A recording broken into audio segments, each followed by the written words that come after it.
Испытано на себе. Добрый день, дорогие телезрители! Вы смотрите очередной выпуск программы «Испытано на себе» на телеканале «Якутия-24». Реформе по обращению с твердыми коммунальными отходами исполнилось 2 года. Но у жителей нашей столицы до сих пор возникают вопросы, куда и как вывозят мусор. Сегодня я испытаю на себе один из рабочих дней водителя якутской кассети. Гаврил уже ждет меня. Отправимся к нему. Гаврил, здравствуйте. Здравствуйте. Ну что, на часах 14:00, а это значит, что к работе заступает вторая смена. Гаврил является водителем замечательного мусоровоза, и сегодня я попросила его взять меня с собой в этот нелегкий путь. Гаврил, ну расскажи, пожалуйста, с чего начинается смена, и давай поэтапно пройдем весь этот путь. Здравствуйте. Вот 2 часа мы приезжаем, вторая смена на базу, и идем сначала в диспетчерскую получать путевой лист. Пойдемте. Куда идем? Туда. Сюда. Путевой лист кто заполняет, что там отмечают? Какие пункты важны? В путевом листе дают задание, ну, конкретный маршрут, да, у нас. У меня маршрут вот сюда. Ой. У меня маршрут называется «Центр 3». Ну, получается, я в центре убираюсь. То есть ты работаешь только по центральным улицам, да? Да. Ну, у нас маршруты, ну, весь город разделен на округа, и у каждого водителя свой маршрут, и каждый выбирает определенно свой маршрут. То есть ты работаешь только в центре? Да. Ну, бывают моменты такие, кто-то, например, машина вышла из строя, вот иногда... Заменяешь? Заменяю, да. Вот мы поднимаемся в диспетчерскую. Вторая смена начинается с 2, а первая смена со скольки?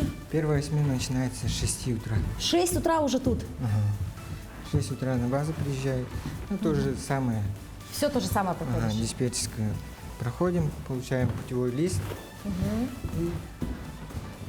И потом медицинский осмотр.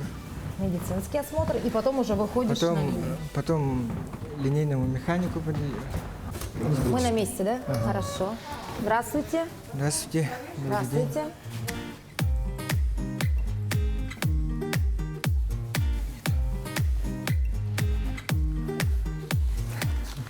И идем в медицинский кабинет.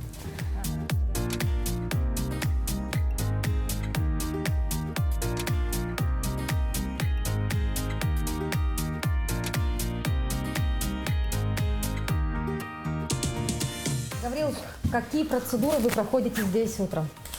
Ну, приходим к медику, давление меряют, температуру меряют. И в случае, если заподозрили, вот, алкотестер делают. Ну, если запах есть. Хорошо, так. Пользуясь случаем, я, конечно, тоже бы хотела пройти этот медосмотр.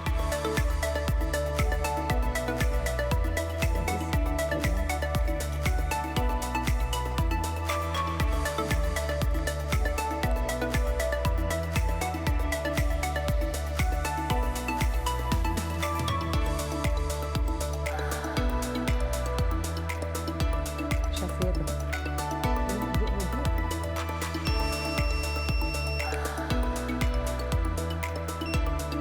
О!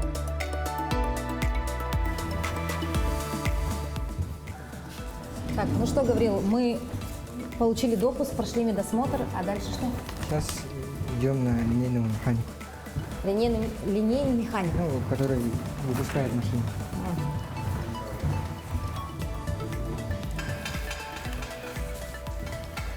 О, Гаврил, а здесь что у вас находится?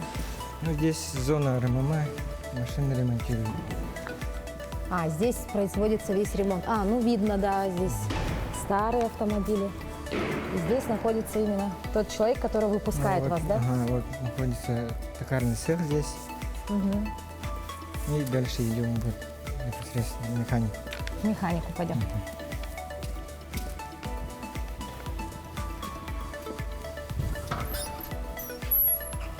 Здравствуйте.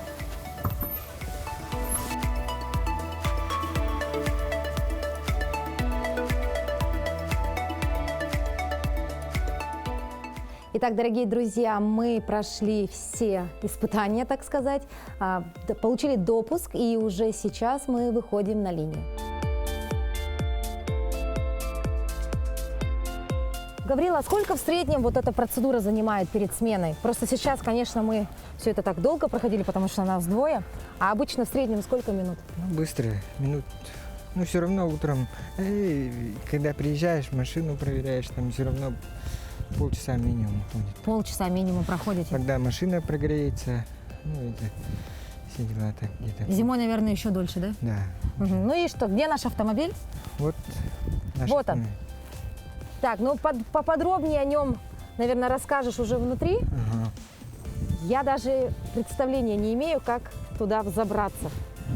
Ну, перед тем, как выйти на линию, проверяем все жидкости, масло там.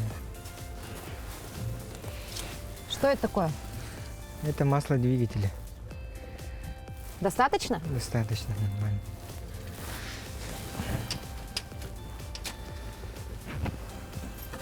И проверяем вот уровень масла в гидравлике. Ну, тоже уровень показывает. Там показатель, да? Ага, там показатель. Ну, это показывает уровень масла гидравлики и смотровое окошко. Ой, а это что у вас такое? Это в случае чего антифриз запасной. Он так лежит. Мгм. Отлично. Ну все, ну с топливом все нормально у нас. С топливом все нормально. Все нормально. То есть можно уже выходить на линию. Выходить на линию. Так, хорошо, твоя водительская часть здесь, Ага. моя, получается, с той С той стороны. стороны. Ну, я боюсь запачкать куртку. Ну, в случае, есть спецодежда у нас. Спецодежда, да.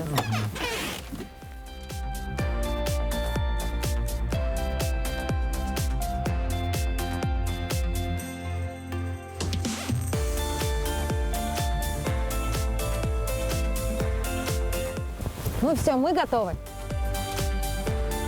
О,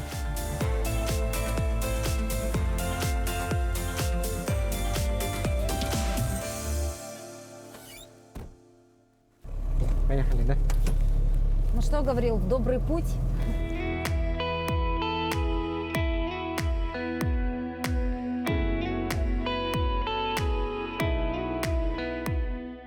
Вообще, сколько часов ты работаешь в день? Вот твой маршрут. Ты же говоришь, ты по городу работаешь. Да, Сколько он по- занимает часов? Ну, в среднем. Ну, в среднем где-то 8-10. Так. 8-10 часов. И это примерно сколько ты пунктов успеваешь меня- проехать? Точек? У меня по маршруту 39.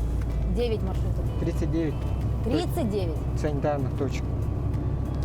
Ты ездишь в паре с кем-то или ты один?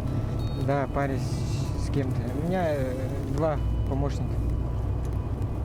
Ну, вот именно на этой машине вот 2 помощника. А те, кто вот на боковой захват работает, у них Ну вот, давай поговорим про разнообразие машин. То есть у вас есть разные же машины, да? да. Ну, боковые есть. И вот- Боковые это которые грузят мусор сбоку, да? да, которые управляются манипулятором. Ну, манипулятором берут бак. Ага. Ну, вот так захват делаете. А у нас вот именно на этой машине вот через заднюю часть крутим. То есть у нас мы сейчас будем поднимать баки с задней части, да? Мгм. Ну, мы как бы для себя говорим задняя загрузка и Да. боковая загрузка. Задняя загрузка есть и боковая, да? Мгм. А вообще сколько машин-то у нас в якутской кассете? Автомобилей Экос- сколько у нас? таких? В общем, экосети свыше 30 машин. И вот именно таких машин 3. И есть еще вот подлиннее база, таких 2. И остальные все боковые. А самые сложные условия это морозы, да? Самые сложные условия это морозы. Это туман, это холод, да? Это туман и холод. Ну, во-первых, это для техники. Она не предназначена для таких низких температур. Максимум там, поэтому минус 30, по-моему, если не ошибаюсь. А у нас минус 40-45 зимой.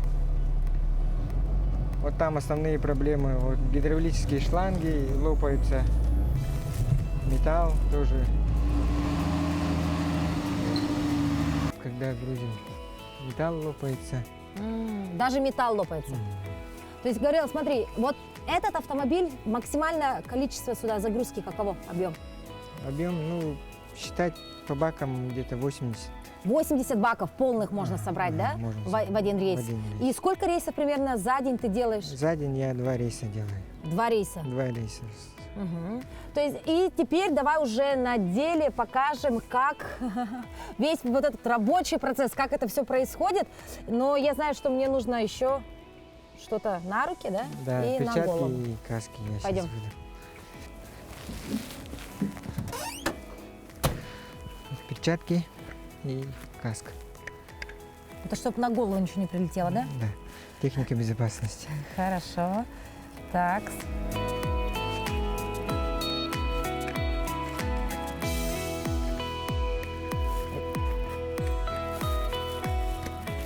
Готово. Ну и у тебя один и тот же маршрут, да, получается, Один и постоянно? тот- постоянно один и тот же. Это сколько адресов примерно, объектов? У меня 39 санитарных точек. То есть, по сути, это один и тот же маршрут. 39 точек объехал, собрал, и максимально ты ездишь 2 раза на городскую свалку. Это в Ну, худшем был- случае. Не, не максимально. Бывают случаи, когда техника, ну, у других техника выходит из строя, и мы идем прикрывать их маршруты, вот еще дополнительные рейсы. Мгм. Ну, я так понимаю, смотри, ты объяснил, что погрузка у нас идет с этой части, Мгм. а баки у нас находятся там. Мгм. То есть нам нужно переместить, да, наш автомобиль? Переместить вперед надо. Хорошо, давай. Ты это делай сама, а я подожду пока здесь.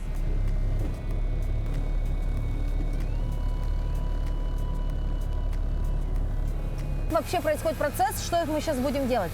Ну, для начала вот опускаем стрелу.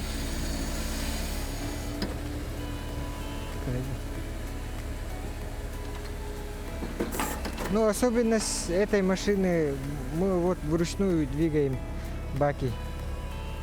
То есть баки загружаются вручную. Ага, А у вручную. боковых машин? А у боковые сами у них манипулятор. Сами цепляют. А здесь Сами. нужно руками работать. всё-таки. Руками все.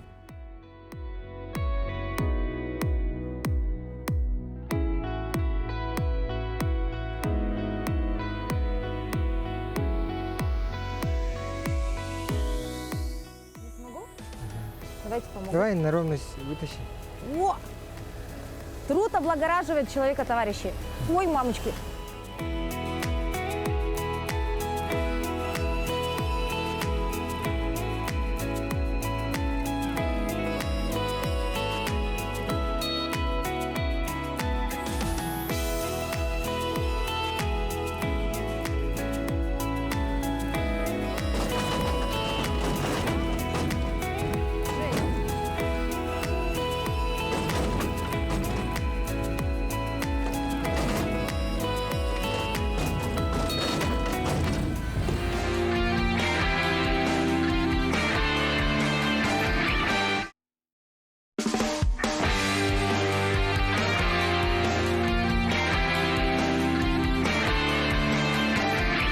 Испытано на себе. Предприятие по категорийности относится к группе предприятий постоянного цикла, то есть мы работаем вне зависимости от погодных, климатических и иных внешних факторов. В зону ответственности регионального оператора входит 5 муниципальных образований, это Горный, Хангаласский, Намские Улусы, городской округ Жатай, городской округ город Якутск. Для обеспечения бесперебойной работы у нас на предприятии работают 180 человек, из них производственная транспортная группа, это 110 специалистов. Зону обслуживает у нас 56 единиц специализированной техники, из них по городу Якутску 46 единиц подвижного состава. Город у нас поделен на маршруты, у нас 49 маршрутов, 33 маршрута это по многоквартирному жилищному фонду, юрлицам, и 16 маршрутов это по частному сектору, так сказать, по бестарному способу. Вот. В принципе, за небольшой период работы, 2,5 года, нам удалось достичь определенных успехов. Систематизировали систему потоков отходов, выстроили работу взаимодействия с органами, с муниципальными органами власти, государственными органами власти, с государственными и надзорными органами в том числе. А самое главное, выстроили взаимодействие с потребителями, то есть выстроили обратную связь. У нас проведена полная диспетчеризация подвижного состава. Вот, введены в период ограничительных мер способы удаленной оплаты, то есть более удобные, да? В принципе, самый главный приоритет работы компании – это сохранение и создание благоприятных условий для потребителей. Вы держите. Так, тихо. Упс. А, вот так. И туда.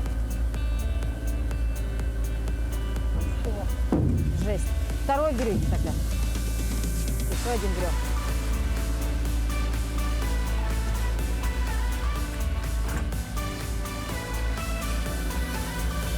Да, очень забавная бляха. Так, стоп. И на 3 метра отходит. Это я запомнила.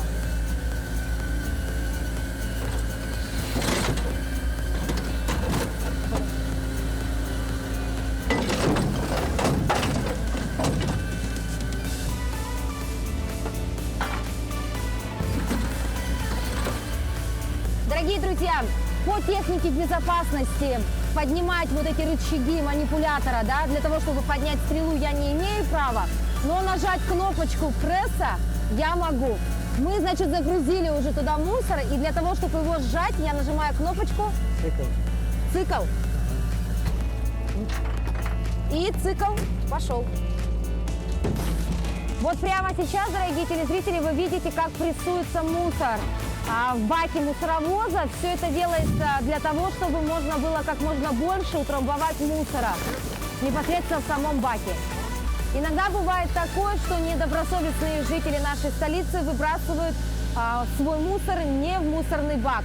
И тогда сотрудники Якутск экосети работают вручную. Чем я сейчас, в принципе, и займусь, пока ребята прессуют мусор.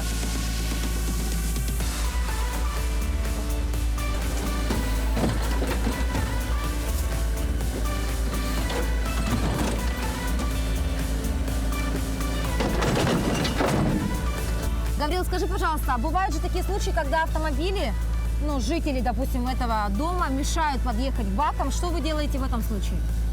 Ну, возвращаемся обратно, в день несколько раз заходим.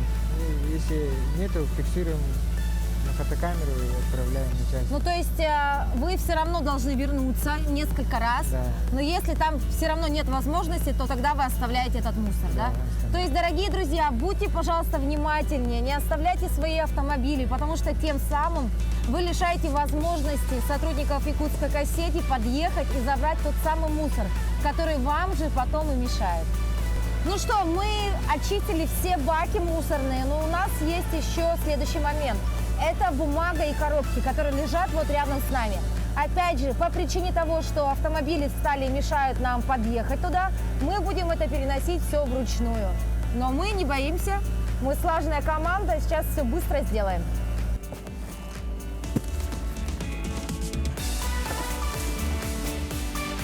Это много. Давай маленькую. Вот. Работаем.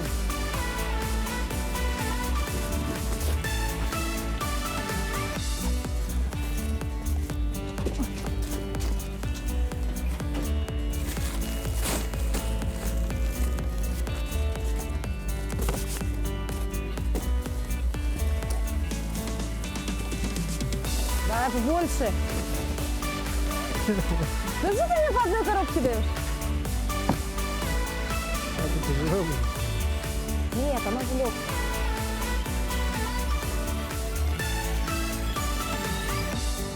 А еще обратите внимание, сотрудники Якутской экосети люди суеверные, оберегают себя.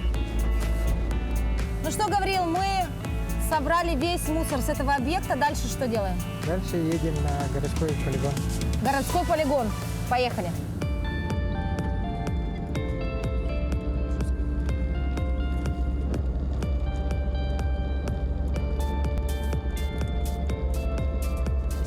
Итак, дорогие друзья, финальная точка нашего рабочего дня – это городской полигон, который находится на Вилюйском тракте. Гаврил остался в машине, ну а что будет происходить дальше, расскажет нам начальник полигона, который уже встречает и ждет нас.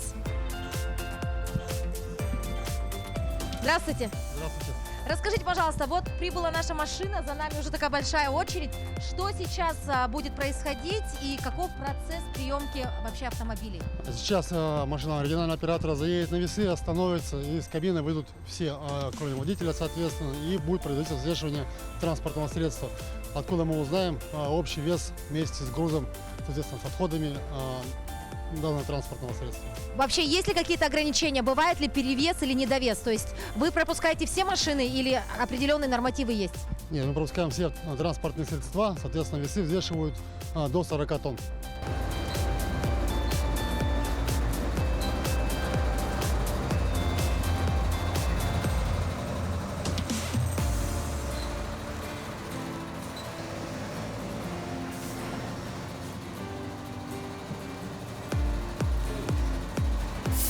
Итак, мы находимся в диспетчерской, и пока наш водитель экосетей Якутска находится на весах, мы хотели бы получить полный комментарий, что там происходит, как это все взвешивается и в чем преимущество новой системы, которая работает в тестовом режиме.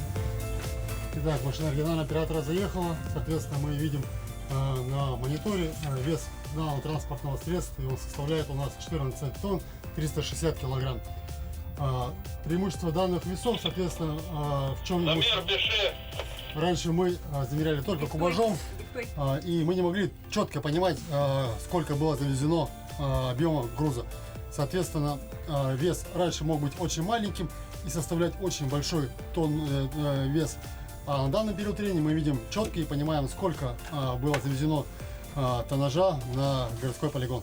То есть сейчас вы отчетливо понимаете, да, где есть вес именно мусора, а где автомобиль. А раньше все было вместе, да? Совершенно верно. То есть сейчас это все в тестовом режиме, но как вы думаете, если все, дай бог, получится хорошо, и это будет работать постоянно, какие преимущества появятся у городской свалки?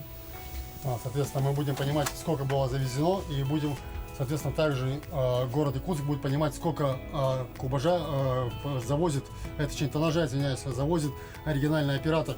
Тем самым будет народ понимать, что экосети вывозят очень большие объемы, так как у нас город развивается и мусора в городе становится очень много. Соответственно, и в ближайшее время, я так думаю, 2-3 дня данная программа будет работать в полном объеме. При заезде мы также будем видеть госномера автомобилей, и программа будет фиксировать, соответственно, полный выезд и заезд транспортных средств и полный его объем.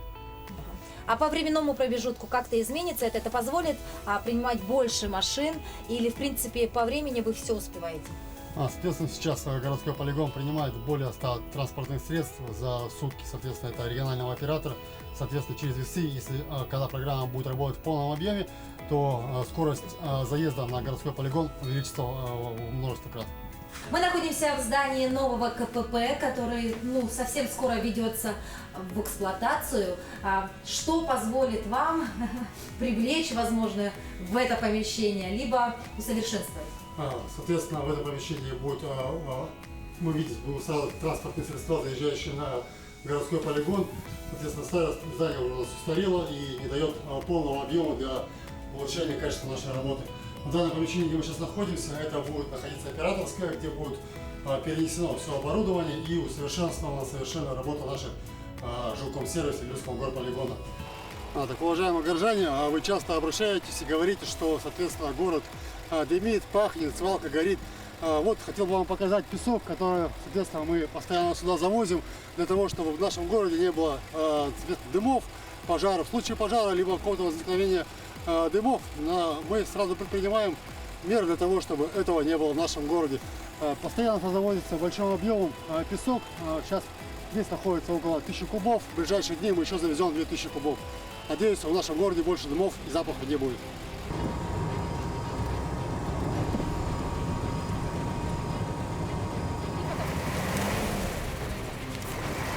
Дорогие телезрители, я думаю, подобные кадры не требуют комментариев. Вы сейчас становитесь свидетелями того, как работает городской полигон. Здесь работа кипит действительно. Просто посмотрите на это все сами.